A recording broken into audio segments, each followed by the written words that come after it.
रीना पिछले कुछ समय से अकेले रह रही थी। उसका बेटा बाहर नौकरी करता था और पति की मृत्यु के बाद घर में सन्नाटा सा छा गया था। अकेलेपन की इस चुप्पी को तोड़ने के लिए रीना ने अपने घर का एक कमरा किराए पर देने का फैसला किया। उसे उम्मीद थी कि शायद किसी नए इंसान की मौजूदगी से घर में रौनक लौट आएगी और साथ ही थोड़ी आमदनी भी हो जाएगी।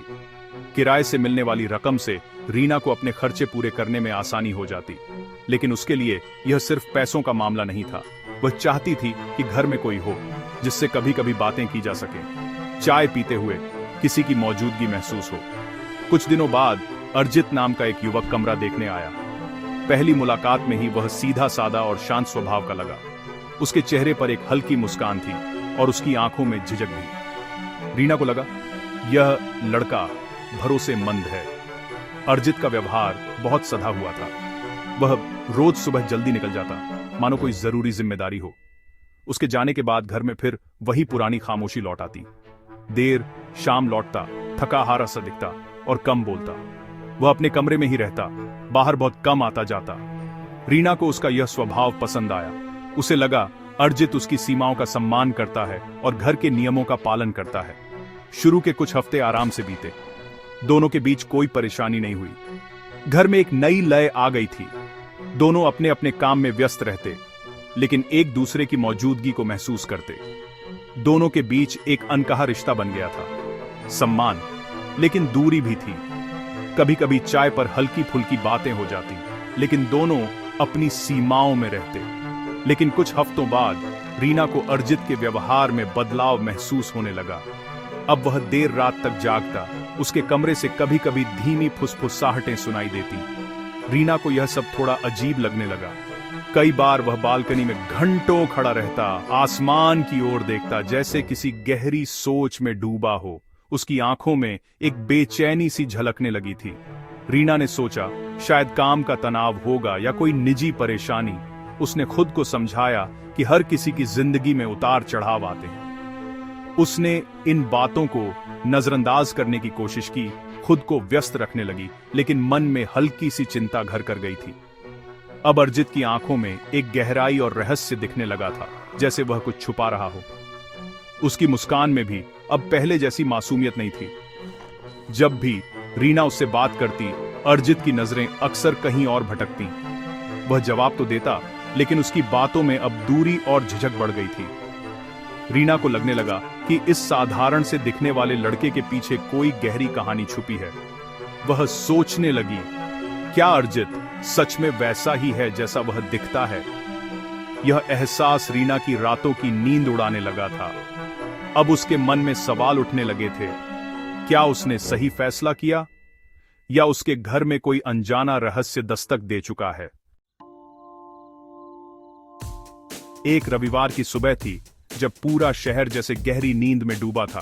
सड़कें सुनसान थीं और अर्जित अपने किसी जरूरी काम से बाहर गया हुआ था। घर में सन्नाटा पसरा था, बस रीना की हल्की हल्की आहटें गूंज रही थीं। रीना ने सोचा क्यों ना आज घर की अच्छी तरह सफाई कर ली जाए। वह एक एक कमरे को चमकाने में लगी थी। तभी उसकी नजर अर्जित के कमरे के अधखुले दरवाजे पर पड़ ढी, जो आमतौर पर हमेशा बंद रहता था। जिज्ञासा ने रीना को रोक लिया। उसके मन में सवाल उठे, आखिर अर्जित अपने कमरे को इतना छुपाकर क्यों रखता है? क्या कोई खास बात है? उसने धीरे से दरवाजा और खोल दिया और अंदर कदम रखा। कमरा तो हमेशा की तरह साफ सुथरा था, लेकिन बिस्तर के नीचे एक पुराना धूल से सना बक्सा छुपा हुआ था। ऐसा लगा जैसे उसे जानबूझकर छुपाया गया हो। रीना का दिल जोर जोर से धड़कने लगा। उसने हिम्मत जुटाकर बक्सा बाहर निकाला और उसका ढक्कन खोला। अंदर रस्सी, कैंची, शहर के पुराने नक्शे और कुछ अजीब सी तस्वीरें थीं। तस्वीरों में लोगों की आंखों पर काली लकीरें खींची हुई थीं, जैसे किसी ने जानबूझकर उनकी पहचान छुपाई हो। कुछ तस्वीरें तो इतनी डरावनी थीं कि रीना की रूह कांप उठी। रीना का दिमाग सुन्न हो गया। उसके हाथ कांपने लगे। ये चीजें किसी साधारण इंसान के पास क्यों होंगी? क्या अर्जित कुछ छुपा रहा है, या फिर ये सब किसी पुराने राज का हिस्सा है? डर ने उसे पूरी तरह लिया। उसे याद आया पिछले कुछ हफ्तों से अखबारों में रहस्यमयी हत्याओं की खबरें छप रही थीं। हर बार कोई सुराग नहीं मिलता था। क्या अर्जित का इन घटनाओं से कोई संबंध है? क्या वह वही है जिसे पुलिस ढूंढ रही है?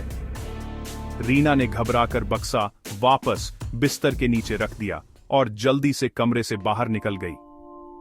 अब उसे अपने ही घर की दीवारें अजनबी लगने लगी थीं। उसके मन में डर और शक की लहरें उठने लगीं। क्या वह सच में अर्जित को जानती है या उसके सामने कोई और ही चेहरा है? रीना पूरी रात सो नहीं पाई। सुबह उसने पुलिस को फोन करने का सोचा, तभी अर्जित ने दरवाजे पर दस्तक दी। अर्जित ने सीधे कहा, शायद आपने मेरे कमरे में कुछ देखा है। मैं कोई अपराधी नहीं हूं। उसने अपनी आईडी दिखाई। वह एक प्राइवेट डिटेक्टिव था। अर्जित ने बताया कि वह सीरियल किलर की तलाश में है जो इसी मोहल्ले में छुपा है। नक्शे, तस्वीरें, रस्सी, सबूत इकट्ठा करने के लिए थे। मैंने आपको इसलिए नहीं बताया क्योंकि आपकी जान खतरे में पड़ सकती थी, अर्जित ने कहा। रीना को उसकी बातों में सच्चाई लगी, लेकिन उलझन भी थी। अब उसके मन में राहत और डर दोनों थे। क्या वह सच बोल रहा है? अर्जित के खुलासे के बाद कुछ दिन शांति से गुजरे। रीना ने उसे समझने की कोशिश की। अब वह अर्जित को एक नए नजरिए से देखती थी, एक बहादुर जासूस। लेकिन एक सुबह अखबार में फिर हत्या की खबर आई। इस बार घटनास्थल से एक खास बटन मिला। रीना को याद आया, ऐसा ही बटन अर्जित की शर्ट पर था।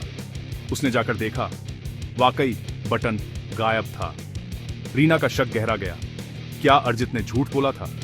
उसके मन में सवाल उठने लगे, क्या वही असली कातिल है? वह डर और उलझन में फंस गई।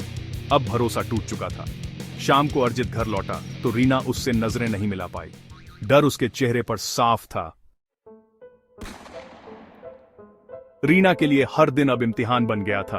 वह समझ नहीं पा रही थी कि अर्जित हीरो है या विलन। उसका दिमाग कहता, पुलिस को फोन करो, लेकिन दिल अब भी अर्जित की ईमानदारी पर भरोसा करना चाहता था। डर उसकी रोजमर्रा की जिंदगी पर हावी हो गया था। वह हर आहट से डर जाती, अर्जित से बचने की कोशिश करती, लेकिन शक छुपा नहीं पाती। एक रात रीना ने फैसला किया, अब और नहीं, उसे सच जानना है। पुलिस को बुलाना जोखिम भरा था। अगर अर्जित बेगुनाह निकला तो उसकी जांच खतरे में पड़ सकती थी। उसने तय किया कि वह खुद अर्जित की जासूसी करेगी। अब रीना ने अपने डर को पीछे छोड़ खुद जासूस बनने का फैसला कर लिया। रीना ने अर्जित की दिनचर्या पर नजर रखना शुरू किया। वह उसके कमरे की तलाशी भी लेने लगी। उसे कुछ नक्शे और कोड में लिखे कागज मिले, लेकिन कोई ठोस सबूत नहीं। एक दिन अर्जित का फोन चार्जिंग पर छूट गया। रीना ने हिम्मत कर फोन चेक किया। ज्यादातर मैसेज उसके बॉस को भेजे गए थे, केस की प्रोग्रेस रिपोर्ट। लेकिन एक ड्राफ्ट मैसेज था, काम हो जाएगा, इस बार कोई गलती नहीं होगी, वो मुझ पर शक नहीं करती। रीना का शक और गहरा गया। वो कौन? क्या यह उसी के लिए था? अब उसे यकीन हो गया कि वह खतरे में है। भागना चाहती थी, लेकिन डर था कि अर्जित उसे ढूंढ निकालेगा। अब हर कदम सोच समझ कर रखना था।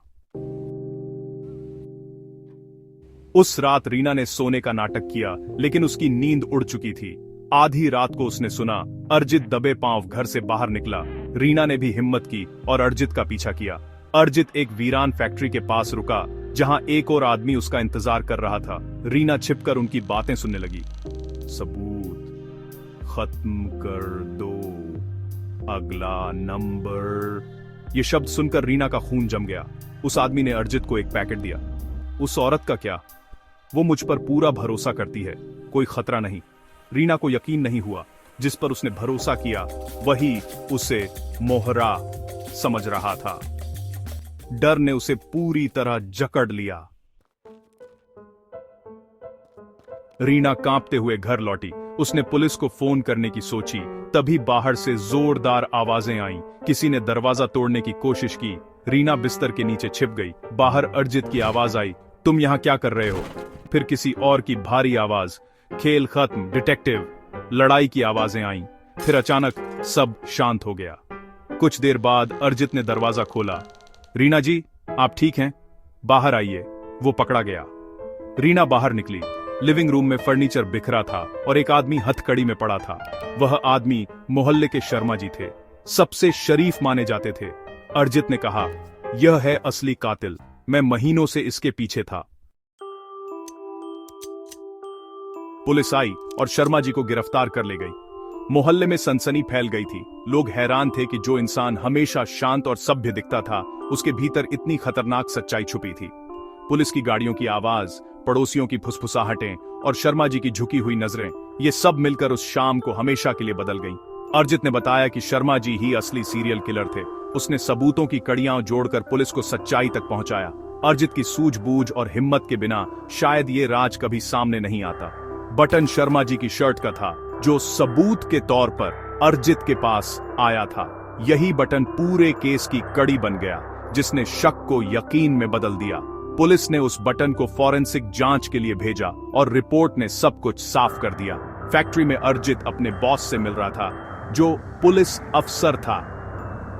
दोनों के बीच गुप्त बातचीत हुई, जिसमें अर्जित ने अपने सारे शक और सबूत साझा किए। बॉस ने अर्जित की बहादुरी की तारीफ की और उसे भरोसा दिलाया कि सच की जीत होगी। ड्राफ्ट मैसेज भी उसी के लिए था। अर्जित ने उस मैसेज में सारी जानकारी लिख रखी थी, ताकि अगर कुछ गलत हो जाए तो सच्चाई सामने आ सके। यह मैसेज उसकी सतर्कता और दूरदर्शिता का सबूत था। रीना को अपने शक पर शर्म आई। उसे महसूस हुआ कि अर्जित पर भरोसा न करके उसने गलती की थी। उसके मन में अपराध बोध था कि उसने अर्जित की नीयत पर सवाल उठाए। उसने अर्जित से माफी मांगी। उसकी आंखों में पछतावा साफ झलक रहा था और वह चाहती थी कि अर्जित उसे माफ कर दे। अर्जित ने मुस्कुराकर कहा, कोई बात नहीं, आपका शक मुझे और सतर्क रखता था। उसकी मुस्कान में सच्चाई और अपनापन था, जिससे रीना को थोड़ी राहत मिली। मिशन पूरा होने के बाद अर्जित चला गया, लेकिन रीना के मन में एक सवाल रह गया। तस्वीरों में आंखों पर लकीरें क्यों थीं? हर तस्वीर में वही रहस्यमयी लकीरें, मानो कोई छुपा हुआ संदेश हो। रीना बार बार उन तस्वीरों को देखती रही, पर जवाब नहीं मिला। क्या अर्जित ने पूरी सच्चाई बताई थी, या कहानी का एक हिस्सा अब भी अंधेरे में था? शायद कुछ राज अभी भी छुपे हुए थे, जिनका जवाब समय ही देगा। रीना की आंखों में अब भी सवाल थे, और कहानी वहीं अधूरी रह गई, एक अधूरा सवाल बनकर।